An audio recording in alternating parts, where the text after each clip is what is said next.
Brought to you by Techno Camon 30 series.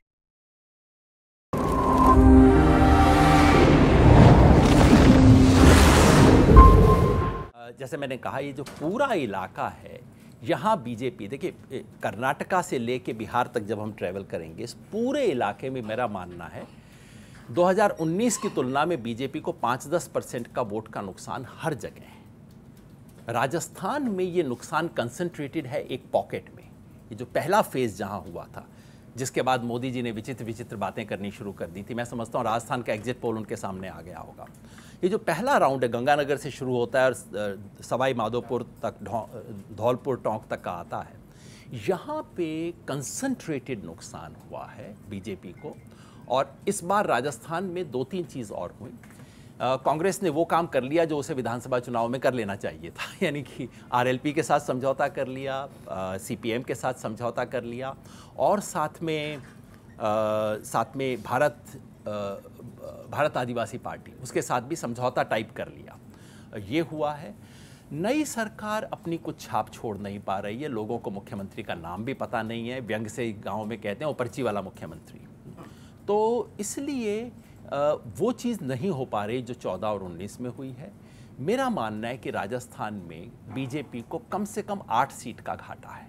कहने को कांग्रेस वाले 12 भी बोलेंगे, हो सकता है वो भी हो जाए, लेकिन मैं कम से कम 8 मान के चलता हूँ, जिसमें 2 बीजेपी के, कांग्रेस के एलाइज की हैं।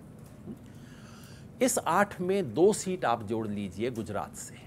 गुजरात में बीजेपी का वोट गिरेगा, लेकिन सीटें बहुत ज़्यादा गिरने की फिलहाल गुंजाइश नहीं दिख रही है, क्योंकि मार्जिन बहुत बड़ा था बीजेपी के पास। फिर भी बनासकांठा में तो कुछ होगा, आनंद में कुछ होगा, भरूच में कुछ हो सकता है, तो कुल 2 सीट आप यहाँ निकाल लीजिए। मतलब ये कि राजस्थान और गुजरात मिला के 10 सीट का लॉस, तो 20 + 10 30। अब आ जाइए उत्तर में, हरियाणा, दिल्ली, हिमाचल, पंजाब और लद्दाख तक। 1 सीट लद्दाख की बीजेपी की गई, 1 जम्मू में जा सकती है, 1 पंजाब में जा सकती है, चंडीगढ़ जा सकती है। हरियाणा में कम से कम 5 सीट, मैं पहले 6 मान रहा था। सब सूचना के बाद भी अभी भी मुझे लगता है हरियाणा एक स्टेट है जहां लगभग फिर बराबरी का मुकाबला हो गया है। एक तरह से विधानसभा चुनाव की तैयारी हो गई है। हरियाणा में किसान आंदोलन ने एक ज़मीन तैयार की थी। मुख्यमंत्री के रिज़ाइन करने के बाद बिल्कुल बीजेपी बैकफुट पे है, अलाइज छोड़ छोड़ के भाग रहे हैं, और वहाँ बराबरी का मुकाबला है। कम से कम 5 सीट 6 सीट मैं समझता हूँ मिली है। और दिल्ली में 1-2 सीट, मैं पहले सोच रहा था कि 3-4 सीट आ जाएंगी आम आदमी पार्टी कांग्रेस गठबंधन को, लेकिन अब पूरा मूल्यांकन करने के बाद लगता है दिल्ली में 2-3 से अधिक नहीं। तो मोटे तौर पे 10 सीट का नुकसान यहाँ मान लीजिए इन सब में मिला के, तो ये हो गया 40 का नुकसान।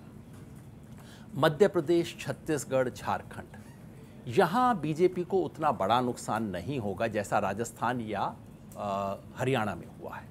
यहाँ मार्जिन बहुत ज़्यादा है बीजेपी के पास, और उसको थोड़ा नुकसान होगा। तो इन तीनों राज्यों में मिला के मध्य प्रदेश में कह लीजिए कोई 4-1 सीट का नुकसान हो सकता है, 1 ऑलरेडी थी, बीजेपी को 5 की सीट का नुकसान हो सकता है टोटल।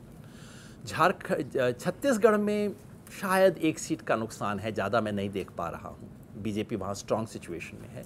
लेकिन झारखंड की आदिवासी सीट जो पहले फेज़ में गई और लास्ट फेज़ में जा रही है, दोनों में नुकसान है बीजेपी को। तो इन तीनों राज्यों में मिला के बीजेपी को 10 सीट का नुकसान।